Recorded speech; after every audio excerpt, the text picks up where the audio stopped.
Welcome back to Tales from the Shelf.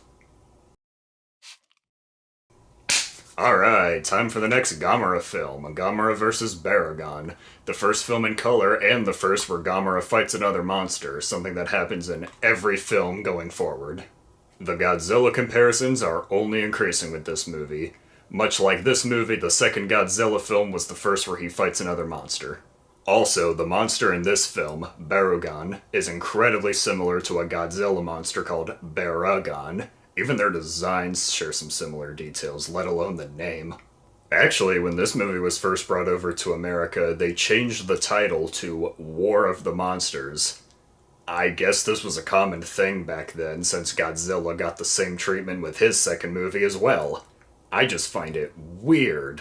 War of the Monsters could be the title to any kaiju movie. There's nothing about it that indicates that this is a Gamera film.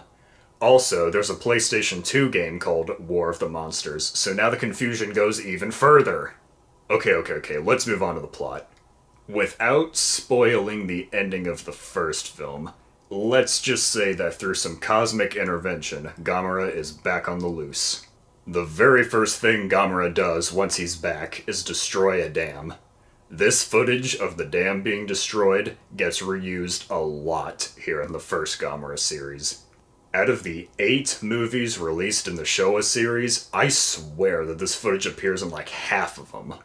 The film doesn't really focus on Gamera himself all that much. Instead, it puts most of the focus on the human characters, which could be a good thing, depending on how you look at it. The film sees a group of treasure hunters go in search of a gem they believe to be worth a fortune, but are warned by a group of natives that it's a bad idea. Now's as good a time as ever to bring up this little unpleasant fact. Most of the natives in this movie are Japanese people whose skin has been painted a darker color. Yikes. Sadly, this was a common thing back then, though Gamera's not nearly as egregious with it as Godzilla was. That series did this way more. Not fun. Anyway, the explorers find the gem, but it turns out to actually be an egg that hatches the monster Barugon. Once he's fully grown in a matter of seconds, I swear, he immediately starts tearing everything up. Then Gamera finally shows up for the first time since the start of the movie, and the monsters, kind of fight.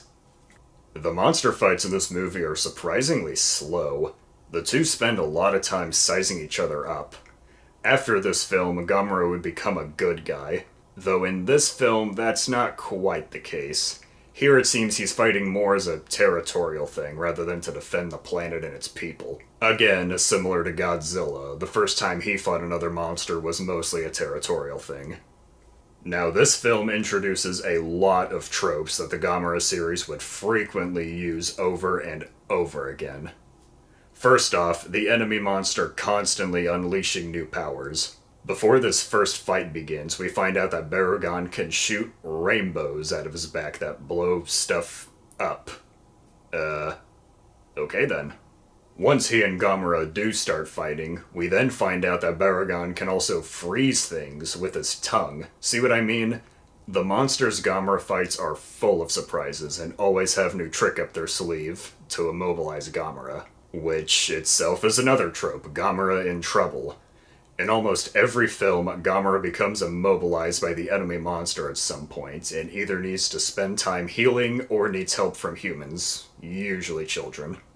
The last, and definitely most surprising Gamera trope established in this film is how surprisingly gory the films can be. The monsters bleed and get cut up constantly, and they can die some incredibly violent deaths for the time. Especially in later Gamera movies. I mean, Godzilla had a bit of gore, but that wasn't until the 70s, and Gamera was always way more marketed for kids than Godzilla ever was. I mean, it's not as crazy as the show Ultra 7, but my god. But the fact remains, Gamera is surprisingly gory for a Showa-era kaiju series. So that's a basic rundown of this film's plot and what it brought to the series. What do I personally think of it? To be honest, this is actually one of my least favorites in the series. For starters, Gamera is barely in this movie. Seriously, he's in like 3 scenes. The film moves kind of slow, and it just doesn't have what I expect out of a Gamera film. Gamera is known for how insane and off the wall it gets with everything, and this movie is way more grounded compared to the rest, aside from, the shooting rainbows thing. To make my point clearer, this is the only Showa era Gamera film to not have a child in a leading role. I would still suggest this one if you're looking to watch all the movies in this series. Who knows? If you're somebody who likes a little more realism in your kaiju movies, then this might just be the one for you.